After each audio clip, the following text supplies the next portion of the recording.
वो उत्सर्ग रजस्वला अवस्था में थी जब भगवान आए। भगवान ने टच करने से पहले नहीं सोचा कि रजस्वला अवस्था में है। आप और हम कौन होते हैं सोचने वाले। रसोई में नहीं जा सकते उन दिनों में, आप पूजा में नहीं जा सकते उन दिनों में। आज अगर हम इस व्यासपीठ पर बैठकर गलत विचारों को हम व्यक्त करेंगे तो आने वाली पीढ़ी धर्म से दूर हो जाएगी। राधे राधे दोस्तों, स्वागत है आपका एक और नए वीडियो पर।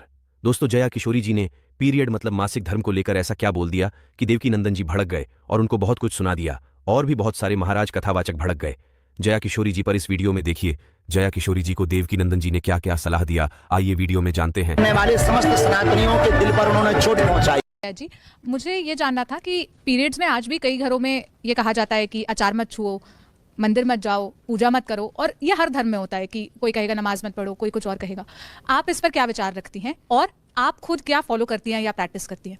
ये मैंने आपके ही सेशन में इसका आंसर दिया था ललन टॉप का। देखिए, कुछ चीज़ें जब बनाई गई उनके पीछे कुछ कारण होते थे। अब मैं आपको बताऊं, टच करने को कि बच्चे ना जल्दी से मानते नहीं है।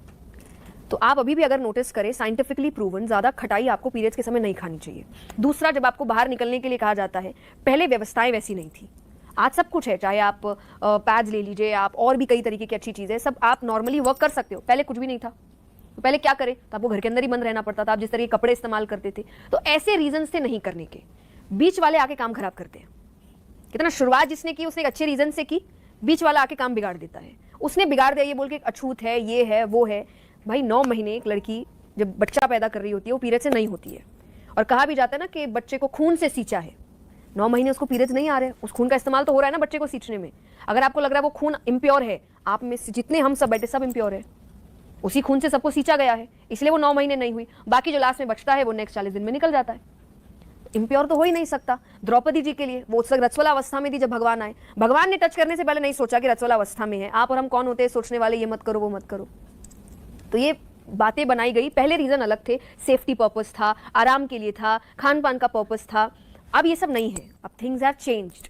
तो इट्स हाई टाइम कि हम भी उन चीजों को। माताओं बहनों, मैं आपसे पूछना चाहता हूं, आप ईमानदारी से बताना, सच्ची सच्ची बताना, जब स्त्री का स्त्री धर्म हो तो उसे रसोई में जाना चाहिए कि नहीं जाना चाहिए? जोर से बोलो। जब स्त्री का स्त्री धर्म हो उसे पूजा करने जाना चाहिए कि नहीं जाना चाहिए?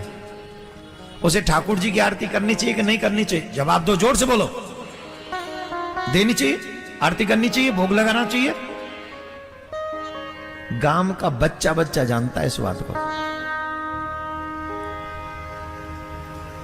गांव का एक बच्चा बच्चा जानता है इस बात को कि जब स्त्री का अपना धर्म हो तो विश्राम करे, पूजा, रसोई, अनुष्ठान इनसे दूर रहे। ये विधान है। अब यहां उदाहरण दिया जाएगा कि द्रौपदी जिस समय रजस्वला थी उस समय भगवान समा गए। अरे ओ, क्या स्थिति थी द्रौपदी की उस समय? उसकी साड़ी उतारी जा रही तो भगवान ये सोचेंगे रजस्वला है। तुम्हारी कौन साड़ी उतार रहा है इस टाइम? उस समय द्रौपदी की जो कंडीशन है, भगवान है वो तुम्हारी तरह और मेरी तरह नहीं है।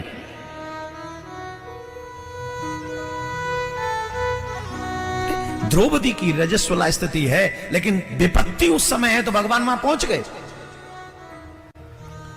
लेकिन द्रौपदी को छोड़ के दोबारा बताओ और कहां गए भगवान फिर इस स्थिति में? बोलो, बताइए हमें, एक उदाहरण दीजिए। एक तो भक्त पे विपत्ति आ गई इसलिए भगवान दौड़े। दूसरा उदाहरण, उसी रक्त से मनुष्य का जन्म होता है, निर्माण होता है। ये प्रकृति का नियम है, मेरा और तुम्हारा नहीं है।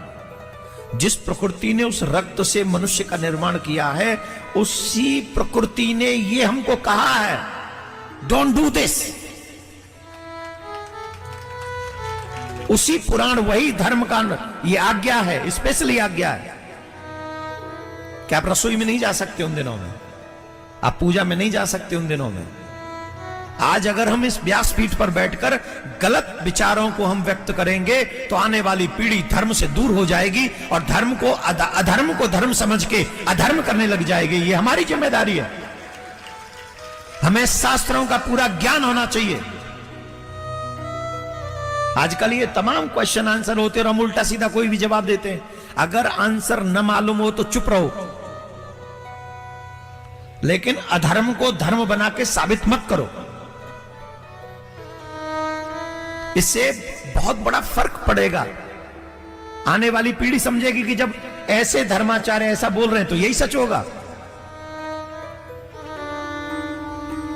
आज इस व्यासपीठ से पूरी जिम्मेदारी के साथ मैं कहता हूं, जिन माता बहनों को यह संदेह हो कि रजस्वला स्थिति में, स्त्री धर्म की स्थिति में हम पूजा पाठ रसोई इत्यादि कर सकते हैं कि नहीं, तो हमारी व्यासपीठ कहती है नहीं, मीन्स नहीं।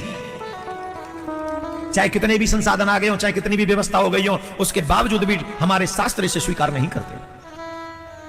आपको यह वीडियो कैसा लगा कमेंट में जरूर बताएं। अगर आपको हमारा वीडियो अच्छा लगा तो हमारे चैनल अशोक तिवारी RCM को लाइक और सब्सक्राइब जरूर करें।